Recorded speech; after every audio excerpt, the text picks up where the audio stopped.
Suman TV ప్రేక్షకులకి నమస్తే. ఈ రోజు నేను వచ్చేసిన విజయవాడలో ఉన్న అక్కినేని హాస్పిటల్స్కి. సో ఇది విమెన్ వెల్నెస్ కోసం అండ్ వాళ్ళ కంప్లీట్ ఫ్యామిలీకి ప్రతి ఒక్క ప్రాబ్లంకి హెడ్ టు టో ఎలాంటి ప్రాబ్లం ఉన్నా కూడా ఇక్కడ సాల్వ్ అవుతుంది అనే ఒక నమ్మకంతో చాలామంది పేషెంట్స్ వస్తూ ఉంటారు వీళ్ళ దగ్గరికి. అండ్ ఇక్కడ చాలా ఎక్స్పీరియన్స్డ్ డాక్టర్స్ ఉన్నారు. ముఖ్యంగా ఈరోజు నా ముందు కూర్చున్న doctor, she is a gynaecologist and ఆవిడకి దాదాపుగా 50 సంవత్సరాల ఎక్స్పీరియన్స్ ఉంది. ఆవిడే డాక్టర్ మణి గారు. సో ఆవిడతో మాట్లాడదాము. చాలా విషయాలు ఉన్నాయి, నాకు చాలా డౌట్స్ ఉన్నాయి, అవన్నీ నేను అడగబోతున్నా. మేబీ ఇవే డౌట్స్ మీకు కూడా ఉంటే అవన్నీ క్లియర్ అవుతాయి. రండి మాట్లాడదాం. మ్యామ్ నమస్తే. నమస్తే అమ్మా. మ్యామ్ యాక్చువల్గా మీతో కలిసి మాట్లాడంగానే ఒక పాజిటివ్ వైబ్ వచ్చింది నాకు. వెరీ స్పెషల్లీ గైనకాలజిస్ట్లో చాలా వరకు, ముఖ్యంగా మన తెలుగు రాష్ట్రాల్లో, మన ఇండియాలో ఎక్కువగా చూసేది ఇదే. ఒక సీనియర్ గైనకాలజిస్ట్ అనగానే ఒక వైబ్ కోసం దే లుక్ ఫర్. ఎందుకంటే విమెన్కి ప్రైవేట్ పార్ట్స్ ప్రాబ్లమ్స్ చాలా ఉంటాయి and we expose it to doctors only. అలాంటి స్టేజ్లో ఫస్ట్ డాక్టర్ నుంచి ఒక పాజిటివ్ వైబ్ ఎక్స్పెక్ట్ చేస్తారు వెళ్ళంగానే. సో అది నిజంగానే మీ దగ్గర ఉంది అండ్ నిజంగా that shows your experience. So దాంట్లో డౌటే లేదు. సో కమింగ్ టు అక్కినేని అనగానే అందరూ నాగేశ్వరరావు గారు, నాగార్జున గారు ఇట్లా వీళ్ళే గుర్తుకొస్తూ ఉంటారు వాళ్ళ ఫ్యామిలీ.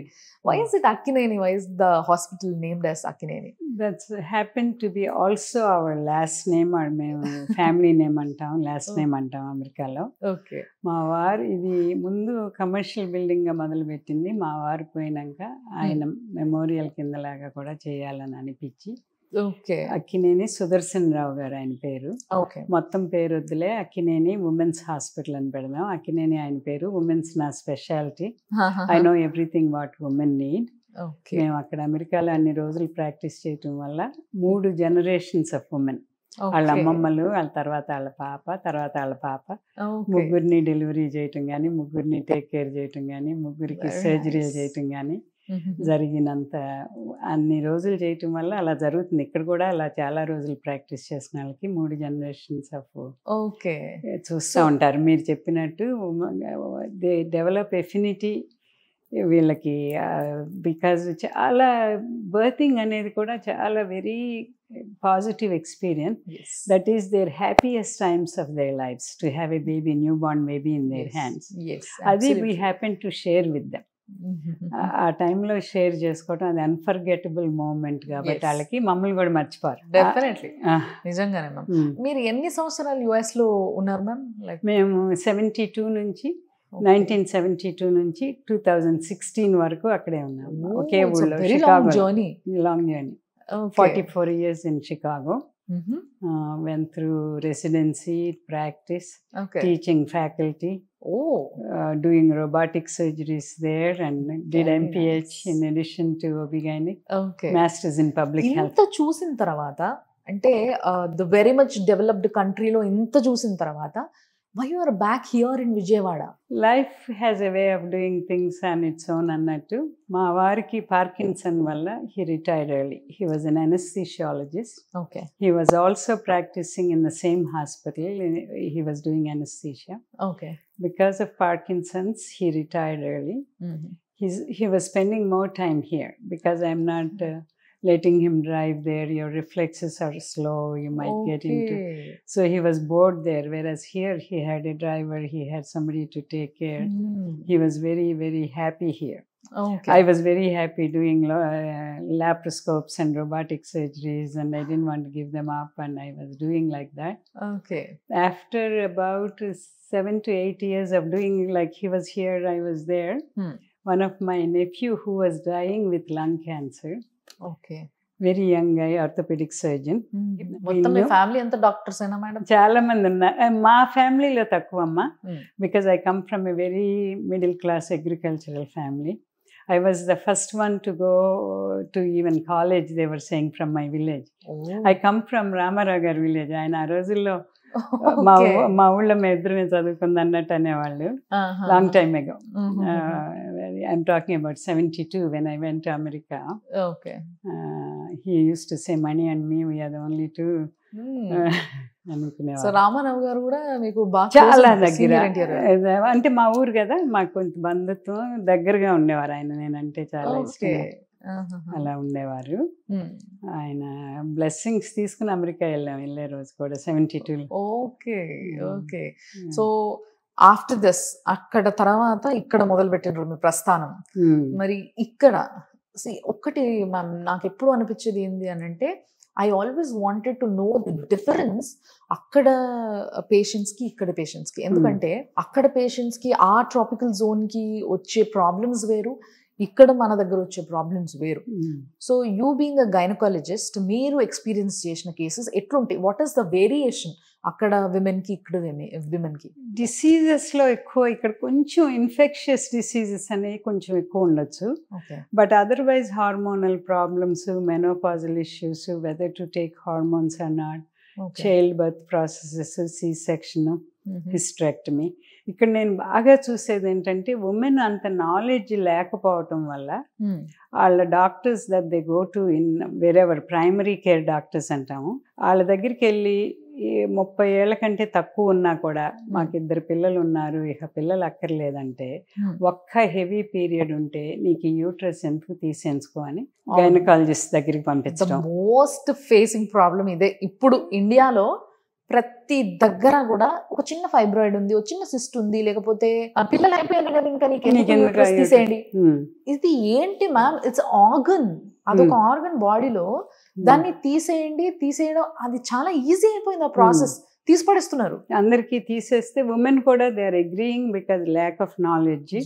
దాని గురించి చెప్పేవాళ్ళు లేకపోవటం వల్ల పీరియడ్స్ ఆగిపోతే నాకు రాకపోతే నేను గుడికి వెళ్ళొచ్చు, పబ్లిక్ ప్లేసెస్కి వెళ్తానికి వరీ అవ్వక్కర్లేదు, అక్కడ క్లీన్ బాత్రూమ్స్ ఉన్నాయా లేవా అని. పీరియడ్ టైమ్స్లో ప్యాడ్స్ చేంజ్ చేసుకోవటానికి కానీ, క్లీన్ బాత్రూమ్స్ కానీ, హ్యాండ్ వాషింగ్ కానీ లేని ఫెసిలిటీస్ ఎక్కువ ఉండటం, అది కూడా ఒక కారణం. అవన్నిటి వల్ల వీళ్ళు చేయించుకోవటం. ఇప్పుడు మేమైతే బాగా చెప్తున్నాం, అవసరం అయితే తప్ప చేసుకోవాలి. నేను మిమ్మల్ని అడుగుతున్నా, you being a women and a gynaecologist, very senior most, మీరు చెప్పండి, ఒక విమెన్కి ఎలాంటి పరిస్థితి వస్తే తప్పితే అసలు యూట్రస్ తీయొద్దంటారు? చాలా అంటే ఇప్పుడు దానివల్ల చాలా పెద్దదయ్యి ఇట్ ఈజ్ బ్లాడర్ మీద ప్రెషర్ పెట్టడం కానీ, దానివల్ల చాలా బాధలు, నొప్పి, పీరియడ్స్ ఆర్ బాగా హెవీగా అయిపోయి ఎనీమిక్ అవటం కానీ, అలా అవటం వల్ల వాళ్ళు they are not able to cope up with it. They are missing work 2 to 3 days a month. Every time they get a period they can go to work అని. మాకు అమెరికాలో అది బాగా రూల్ లాగా, చాలా మంది వర్కింగ్ ఉమెన్ ఉంటారు కాబట్టి ఇక్కడ ఇంట్లో ఉన్నా కూడా if they are not able to do their whatever they are use to and they are laying down because they are incapable, అవన్నీ they are one of the things. There are certain conditions cause lot of pain, there are certain conditions బాగా heavy periods వచ్చి anaemia వచ్చేటట్టు చేయటము. ఆ రెండిటి చాలా ఎక్కువ కారణాలు. బినైన్ ట్యూమర్స్, ఫైబ్రాయిడ్స్ అని ఉంటే, చిన్నవి ఉంటే మేము అక్కర్లేదు, మెనోపాజ్ రాగానే ష్రింక్ అవటం మొదలవుతాయి, చిన్నటికి చేయొద్దు అంటాం. వాటికి కూడా చిన్నవి పెద్దవి అయిపోతాయి, అయిపోతాయి, రేపటి రోజు క్యాన్సర్ అయిపోతుంది. ఫైబ్రాయిడ్ క్యాన్సర్ అవటానికి అసలు చాలా చాలా మినిమల్ రిస్క్ అది. అవునా? ఫైబ్రాయిడ్స్ క్యాన్సర్ అవటం చూడడం ఎక్కువ, దాన్ని సార్కోమా అంటాము. అది చాలా లియోమయో సార్కోమా అంటారు. అది చాలా చాలా రేర్. నాకు తెలిసి చూస్తున్న విమెన్లో అట్లీస్ట్ ఒక 10 మంది చూస్తే 10 మందిలో 6 మంది ఈ ప్రాబ్లం ఫేస్ చేస్తుంటారు. ఆల్రెడీ ఫైబ్రాయిడ్స్ వచ్చిన వాళ్ళు, ఆపరేషన్ చేయించుకున్న వాళ్ళు, లేకపోతే అలాంటి డౌట్ ఉండి టెస్ట్కి వెళ్ళాలి రేపు ఎల్లుండి అనే వాళ్ళు చాలా మంది ఉండుంటారు చూస్తున్న వాళ్ళల్లో ఆ 10 మందిలో 6 మంది అయితే కంపల్సరీ డిసైడ్ అయిపోయి ఉంటారు తీసేసుకున్నాం కదా, పీరియడ్స్ ఉండవు, మనకి దాంతో డీల్ చేయక్కర్లేదు ప్రతి నెల. ఇప్పుడు చెప్పండి మ్యామ్, ఒకవేళ అలా తీసేసుకున్న విమెన్కి కానీ, లేకపోతే తీసేయాలని యూట్రస్ డాక్టర్ చెప్పంగానే డాక్టర్ కన్నా మనం ఏం చేయగలుగుతాం, డాక్టరే చెప్పినప్పుడు అనుకొని తీయించుకోవడానికి రెడీ అయిన వాళ్ళకి మీరు చెప్పేది ఏంటి? ఎలాంటి ప్రాబ్లమ్స్ వస్తాయి అంటారు?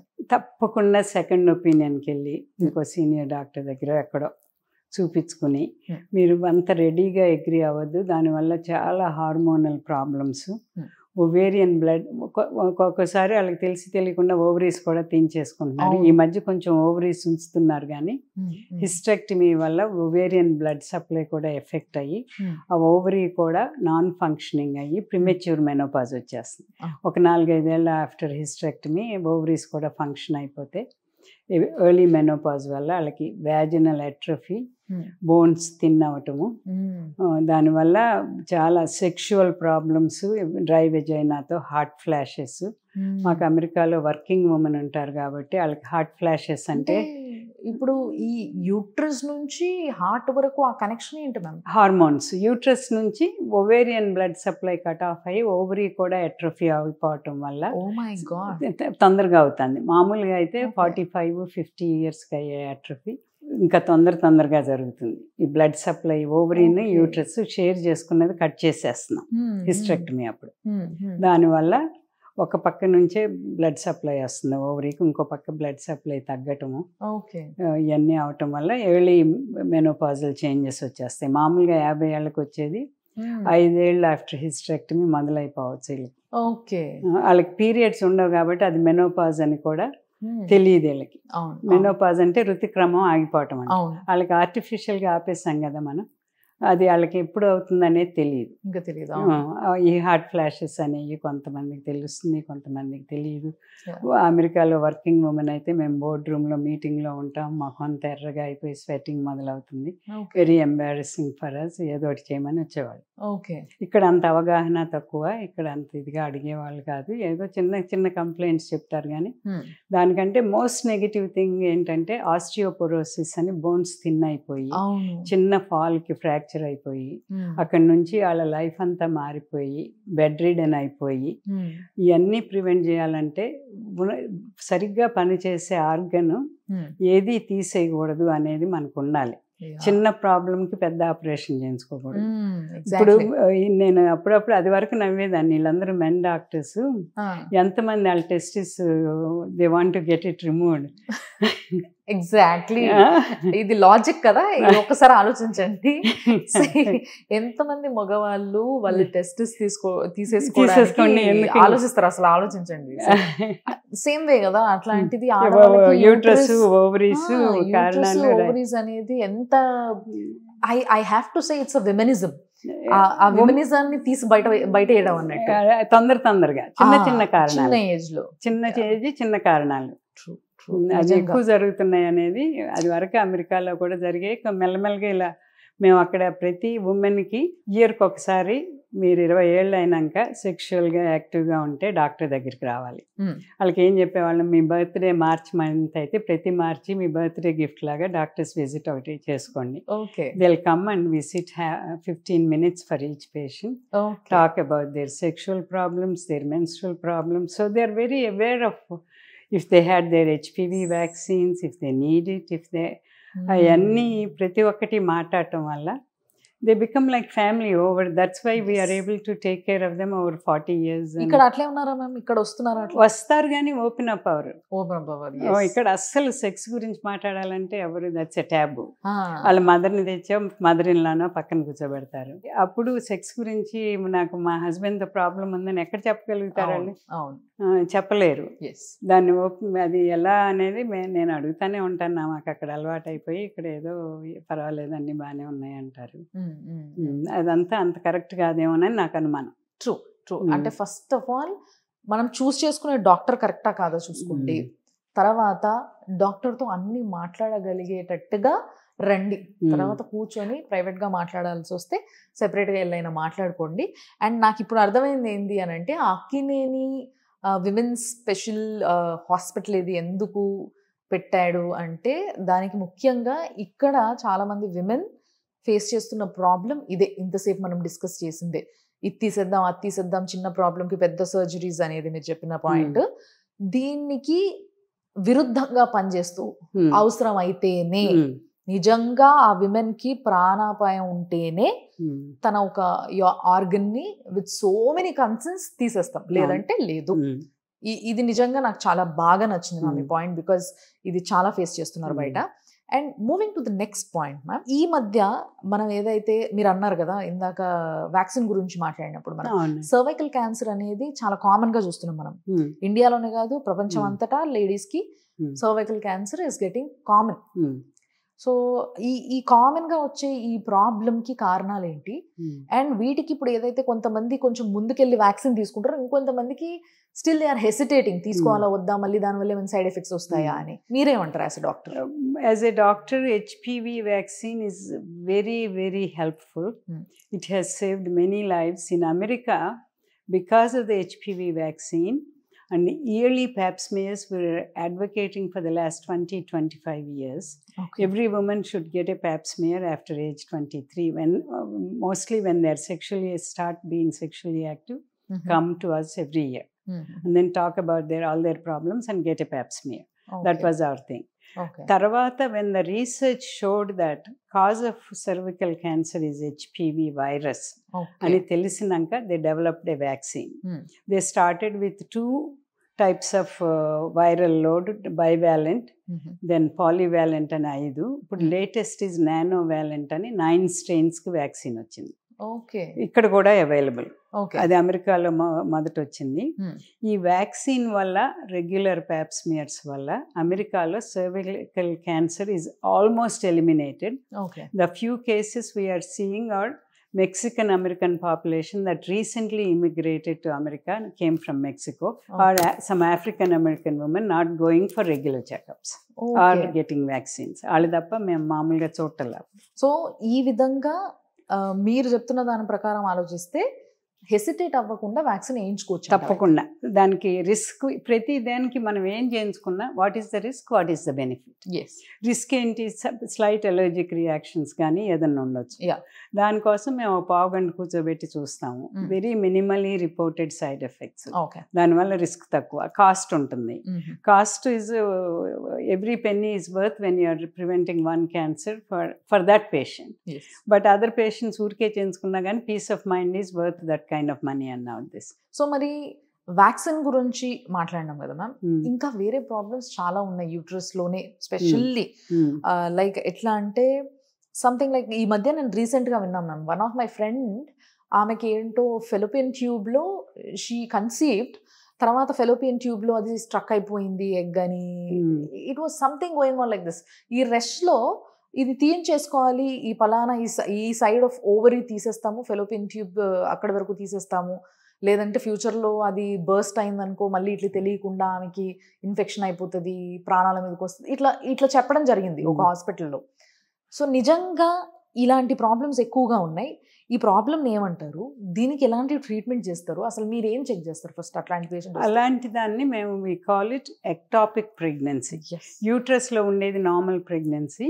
Anything outside the uterus, it's called ectopic pregnancy. Okay. Ectopic pregnancy can be, most common site is inside a fallopian tube.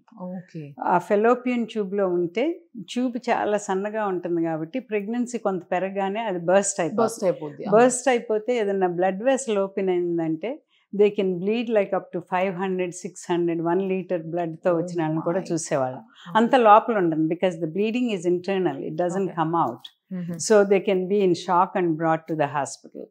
అప్పుడు ఇది రిస్క్ అని ఆ ఎక్టాపిక్ గురించి మేము చాలా జాగ్రత్తగా, anybody in early pregnancy that they have pain on one side and spotting అంటే అల్ట్రాసౌండ్లు, blood టెస్ట్లు, కౌంట్స్ చేస్తాం, హెచ్సిజి కౌంట్ అని. ప్రెగ్నెన్సీ హార్మోన్స్ నార్మల్ ప్రెగ్నెన్సీలో పెరిగినట్టు ట్యూబల్ ప్రెగ్నెన్సీలో పెరగవు. అవి మానిటర్ చేసుకుంటా, అల్ట్రాసౌండ్లో ట్యూబ్ ఏమన్నా స్వోలెన్ అయితే మళ్ళీ చేసి, అది బిఫోర్ ఇట్ రప్చర్స్ క్యాచ్ చేస్తే ఒకేషనల్గా ఆ ట్యూబ్ ఓపెన్ చేసి ఆ ప్రెగ్నెన్సీ బయటికి తీసేసి ఆ ట్యూబ్ ఉంచగలుగుతాం. అది బర్స్ట్ అయిపోతే ఆ ట్యూబ్ తీసేయాల్సిన అవసరం కూడా ఉంటుంది, depending on the site where it happens. ఒక్కోసారి ఆ కొంచెం కట్ చేసి మళ్ళీ రీఅనాస్టమోసిస్ చేయొచ్చు. అలా చేస్తే మళ్ళీ ఎక్టాపిక్ ఛాన్స్కి ఎక్కువ ఉంటుంది. అదర్ ట్యూబ్ బాగా హెల్తీగా ఉంటే ఇది తీసేయటం అని కూడా చెప్తాం వాళ్ళకి. ప్రతి ఒక్కటి before surgery risk benefits, what are the possible things అవన్నీ ఎక్స్ప్లెయిన్ చేసి చేయటం అనేది రైట్ థింగ్. అండ్ మోస్ట్లీ నేను ఇంకొకటి బాగా అబ్జర్వ్ చేసింది ఏంటంటే మ్యామ్, ఎప్పుడైతే ఈ మెనోపాజ్ టైంలో వీళ్ళకి విమెన్లో కామన్గా కనిపించేది నీటి బుడగలు కనిపిస్తున్నాయి మ్యామోగ్రామ్లో. బ్రెస్ట్లో మ్యామోగ్రామ్ టెస్ట్ చేయించుకున్నప్పుడు నీటి బుడగలు కనిపిస్తున్నాయి.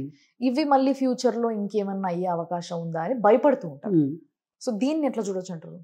అది కూడా మేము బాగా కౌన్సిల్ చేసినప్పుడు నీటి బుడగలు by it self is not a problem. వాటి ఏదైనా సాలిడ్ మ్యాస్ ఉంటేనో బుడగల్ని సిస్ట్లు అంటాము. సిస్ట్లు అంటే హార్మోనల్ చేంజెస్ వల్ల రావచ్చు. ఆ హార్మోన్స్ తగ్గటం పెరగటం ఎరాటిక్గా ఉండటం వల్ల వచ్చేదాన్ని బుడగలు అంటారు. బుడగలు సిస్ట్లు ఒకటేనని అనుకుంటున్నాను నేను. సాలిడ్గా ఉండి కొంత సాలిడ్ కొంత సిస్టిక్గా ఉన్నాయి తీసేయాలని. ఈ మ్యామోగ్రామ్ వల్ల ఎర్లీ డయాగ్నోసిస్ అవుతుంది, కానీ దానివల్ల నెగిటివ్ ఏంటంటే బిట్వీన్ బినైన్ అండ్ మెలిగ్నెన్సీ మ్యామోగ్రామ్ చెప్పలేదు. మేము అది కనపడగానే బయాప్సీ అంటాము. బయాప్సీ 10 చేస్తే 9 out of 10 బినైన్ వస్తుంది. Not to miss that one we have to do 10 of them. 10 అన్నీ చేస్తే కానీ అది మిస్ అవ్వకుండా ఉంటాం. అది ఉమెన్కి ఎక్స్ప్లెయిన్ చేస్తాం. ఇప్పుడు ఆ ఊరికే ప్రొసీజర్ కోసం చేస్తున్నారని అలా అనుకోకూడదు. ఆ 1 క్యాచ్ చేయాలంటే ఈ 9 అన్నెసరీ అని మీకు అనిపించవచ్చు. డాక్టర్స్గా మ్యామోగ్రామ్లో మేము చెప్పలేకపోయాం అది బినైనా ఇదా అని. అది ఆ టిష్యూ తీసి మైక్రోస్కోప్ కింద చూస్తే తప్ప చెప్పలేము అనేది బాగా గట్టిగా చెప్తాము. అవన్నీ కౌన్సిలింగ్ మాట్లాడేదాన్ని బట్టి వాళ్ళకి అర్థం అవ్వాలి.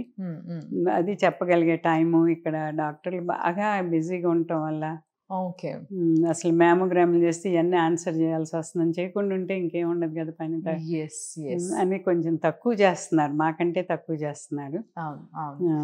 అండ్ ఇంకొకటి ఏంటంటే మ్యామ్, నేను ఇక్కడికి వచ్చిన తర్వాత నాకు అర్థమైంది ఏంటంటే the way you treated, the way you look into the patient's problem అనేది ఇట్స్ క్వైట్ డిఫరెంట్ మిగతా వాళ్ళతో పోలిస్తే అన్న విషయం నాకు క్లియర్గా స్పష్టంగా అర్థమైంది.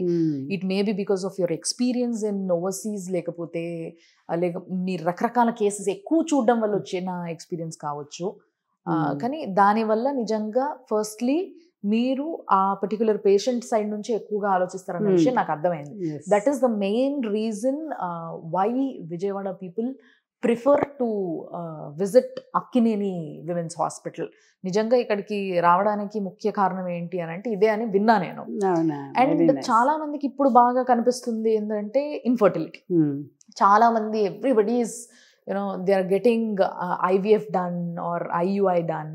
సో ఈ ప్రాసెస్లో చాలా మంది చాలా ఇబ్బంది పడుతూ ఉంటారు. Because it's a emotional and a physical torture to a person. నిజంగా చెప్పాలంటే పిల్లల కోసం ట్రై చేస్తూ ఒకవైపు ఎగ్జైట్మెంట్, యాంగ్జైటీ ఉన్నప్పటికీ వాళ్ళలో ఒక ప్రాబ్లం వల్ల వాళ్ళు they are getting it done కాబట్టి ఒక దిక్కు financially they will drain out, and at the same time మళ్ళీ అది సక్సెస్ అవుతుందా లేదా అన్న ఒక బాధ, ఒక టెన్షన్ ఉంటుంది. ఆ టెన్షన్ తోనే సగం మంది IVFలు ఫెయిల్ అవుతున్నాయని కూడా కొంతమంది బయట మాట్లాడుతుంటారు, రైట్? సో మరి మీరేం చెప్తారు, ఎలాంటి సిచ్యువేషన్ లో ఒక పర్సన్ ని IVF చేయించుకోమంటారు? If they could not conceive after 6 months of trying, a healthy couple should not take more than 6 months. Okay. That is when they know ఎప్పుడు ఆవ్యులేట్ అవుతున్నామో అప్పుడు టైమ్డ్ ఇంటర్ కోర్స్ అన్నీ చేసి బేసిక్గా ఆవ్యులేషను స్పర్మ్ కౌంట్ బాగుండి tubes ఓపెన్గా ఉంటే pregnancy should happen by it self. మనందరికీ ఏం చేయగలం. అందులో ప్రాబ్లం ఏది ఉన్నది అన్న దాన్ని బట్టి అన్ని రోజులు పట్టడం, కానీ ఆవ్యులేషన్ లేకపోతే దానికి మందులు ఉన్నాయి, స్పర్మ్ లేకపోతే దాన్ని కాన్సన్ట్రేట్ చేసి IUI అని intrauterine insemination. It passes through the steps of going through the cervical mucus. అవన్నీ లేకుండా డైరెక్ట్గా యూట్రస్లో పెడతాం ఆ స్పర్మ్ తీసుకెళ్ళి. అది దానివల్ల కొంచెం లో స్పర్మ్ కౌంట్ ఉన్న ఇంక్రీజ్ ఛాన్సెస్ ఆఫ్ ప్రెగ్నెన్సీ. అలాంటివి మనం ఏం చేయగలము అనేది depends on their problem and their paying capacity. All of these are involved with medications and repeated ultrasounds and embryologist. We freeze the eggs and then fertilize the eggs and keep them until the uterine lining is ready. అవన్నీ చేయటానికి అన్నీ చాలా equipment అవన్నీ పెట్టుకోవటం, ఖరీదులు కూడా ఉండటం వల్ల. మీ experience లో ఎన్ని సక్సెస్ఫుల్ IVF కేసెస్ డీల్ చేసి ఉండొచ్చు మ్యామ్ మీరు? నేను అమెరికాలో IVF is a separate speciality. వాళ్ళు వేరే చూస్తారు. మాకంతా మేము జనరల్ గైనిక్, లాప్రాస్కోపీ, రోబోటిక్ సర్జరీ ఇవి చేసుకునే వాళ్ళం. ఇక్కడ IVF I made it a part of the hospital because women should not have to go to anything outside అనేది. అలాగే అనుకుని మ్యామోగ్రామ్లు ఇక్కడే పెట్టించాను, డెక్సా స్కాన్ ఇక్కడే పెట్టించాను, అల్ట్రాసౌండ్ ఇక్కడే ఉంటుంది, అవన్నీ ఏది దానికి డెంటల్ కూడా I put it because poor dental health is link to pre term labours వస్తున్నాయి, దానివల్ల ఓరల్ హెల్త్ బాగా ఓరల్ ఇది లేకపోతే అని అన్నారని అది కూడా ఉంటే మనమే చేసేయచ్చు, వెళ్ళమంటే వెళ్ళరు సరిగ్గా, అలా అని పెట్టాము. IVFకి నాకు we have a specialist, she does it and it's still in the beginning stages for us. I cannot, we have done maybe 5-10 IVFs. ఇంకా ప్రెగ్నెన్సీ వచ్చి 9 months అంటే ఇది ఎంత టైం కదా, నా ప్రెగ్నెన్సీ రాగానే అయిపోవటం కదా, they have to go home with a baby, that is our success story. ఇంకా అక్కడ దాకా ఇంకా we haven't had that journey that long yet. Yes. And finally, let's talk about a breast cancer. ఇది కూడా చాలా కామన్ గా ఇప్పుడు మన దగ్గర చూస్తున్న ప్రాబ్లం ఇది విమెన్లో. అది ఏ స్టేజ్లో తెలుస్తుందో వాళ్ళకి అర్థం కావట్లే, వాళ్ళు నెగ్లెక్ట్ చేస్తారు. చాలా ఇండియన్ మదర్స్ ఆర్ లైక్ ఎట్లా అంటే, నా పిల్లలకి ఏమన్నా కష్టం అయిపోతుందో ఇప్పుడు హాస్పిటల్కి ఎందుకు వెళ్ళడము, వాళ్ళ టైం ఎందుకు తీసుకోవడము, ఇట్లా ఆలోచించి కొంచెం బరువుగా బ్రెస్ట్ అనిపించినా నొప్పిగా అనిపించినా కూడా they are not actually informing వాళ్ళ పార్ట్నర్స్కి కానీ వాళ్ళ పిల్లలకి కానీ ఒక ఏజ్లో. సో ఆఫ్టర్ మెనోపాజ్ చాలామందికి ఇప్పుడు చూస్తున్న చాలా కేసెస్లో మెనోపాజ్ తర్వాత చాలామందికి బ్రెస్ట్ క్యాన్సర్ చూస్తున్నాం. సో దీన్ని ఫస్ట్ ఇంట్లో ఎలాంటి సిమ్టమ్స్ ఉంటే వాళ్ళు ఇమీడియట్గా హాస్పిటల్కి రావాలంటారు? బ్రెస్ట్ క్యాన్సర్ అనేది సిమ్టమ్స్ వచ్చేటప్పటికి స్టేజ్ 3 అవుతుంది. Our goal is to detect them in stage 1. అలా అంటే మేము బాగా చెప్పే ఏంటంటే సెల్ఫ్ బ్రెస్ట్ ఎగ్జామ్ అనేది right after the periods breasts are very soft at their lowest hormone. Right before the period they are full and they are painful. So you can do a good self exam at that time. Right after a period we make them to get into the habit of doing a self breast exam. Self breast ఎగ్జామ్లో కనపడే లంపుల దానంతటికి అది బయటపడటానికి ఇంకో 1 year పట్టచ్చు, 2 ఏళ్ళు పట్టచ్చు. Because మనం palpate చేసేటప్పుడు కొంచెం చెప్తే వాళ్ళు బాగా చూసుకుంటే they are tune to their body అది తెలియాలి. అది ఒకటి. తర్వాత రొటీన్ మ్యామోగ్రామ్స్ అనేవి వాళ్ళు కనుక్కుంటే ఒక 1/2 centimeter కనుక్కుంటే డాక్టర్ ఇంకొంచెం చిన్నదైనా యాన్యువల్ ఎగ్జామ్స్ అప్పుడు breast exam is part of our exam. We do a clinical exam, self breast exam, mammograms. These are the 3 things that are available. Mammogram చాలా 2 millimeter లీజన్ అయినా డిటెక్ట్ చేయాలి. దానివల్ల negative ఏంటంటే ఒకటి radiation exposure, ఒకటి unnecessary biopsies. But to detect that, not to miss that one, we do 10 biopsies. So biopsy అనగానే it doesn't mean it's cancer, it's a rule out thing అని చెప్తాం. అది ఇట్ ఈజ్ ఎర్లీ డిటెక్షన్లో చాలా cure rates ఉన్నాయి. No age is immune. I have seen a 20-year-old medical student whose parents are both doctors. She died with breast cancer. So the virulency of the cancer, stage of the cancer, 20 years lo we never suspect. We don't tell them about self breast exams. They're very aware, but medicine is like that. It's not an exact science. These are all statistically driven. It's not common. Very rarely anything can happen అన్నట్టుగా ఉంటుంది. అవును, కానీ నిజంగా మ్యామ్తో మాట్లాడిన తర్వాత ఒక confidence వచ్చింది నాకు కూడా. సో డెఫినెట్గా చాలామంది, నేను చెప్పినట్టుగా ఇందాక విజయవాడలో చాలామంది మీ దగ్గరకు వచ్చి ఎందుకు ట్రీట్మెంట్ గురించి కానీ ప్రివెన్షన్ గురించి కానీ మీతో డిస్కస్ చేస్తున్నారు అని అంటే, she is a very experienced doctor. కాబట్టి ఆవిడని కలవడానికి, మాట్లాడడానికి, కౌన్సిలింగ్ తీసుకోవడానికి చాలామంది వస్తూ ఉంటారన్న విషయం నాకు ఇప్పుడు అర్థమైంది ఎందుకు వస్తున్నారు అనేది. సో అక్కినేని విమెన్స్ హాస్పిటల్లో నిజంగా మంచి కౌన్సిలింగ్ ఉంటుంది. ఆ కౌన్సిలింగ్ తర్వాత మంచి ట్రీట్మెంట్ ఇఫ్ నీడెడ్ అయితేనే ఏదైనా చేయడం జరుగుతుంది అన్న విషయం నాకు అర్థమైంది. థ్యాంక్స్ లాట్ మ్యామ్, మీ టైం ఇచ్చినందుకు అండ్ చాలా ఇన్ఫర్మేషన్ ఇచ్చినందుకు. డెఫినెట్గా ఇంకా చాలా డౌట్స్తో మళ్ళీ మాట్లాడదాం తప్పకుండా. Thanks lot. థ్యాంక్ యూ అమ్మా. Thank you. సో చూశారు కదా, ఇదన్నట్టు ముచ్చట. కాబట్టి మీరు కూడా అక్కినేని హాస్పిటల్స్ గ్రూప్తో మాట్లాడాలనుకున్నా, మీకున్న ప్రాబ్లం గురించి, అపాయింట్మెంట్స్ గురించి, దేని గురించి అయినా మాట్లాడాలనుకున్నా కింద కనిపిస్తున్న నంబర్స్కి ఫోన్ చేయండి, అపాయింట్మెంట్ తీసుకోండి, రండి, కౌన్సిలింగ్ తీసుకోండి. మీకేం ప్రాబ్లమ్స్ని అన్ని డిస్కస్ చేసిన తర్వాత మీ కంఫర్ట్ని చూసుకొని మీకు తగ్గట్టుగా ట్రీట్మెంట్ చేయించుకోండి.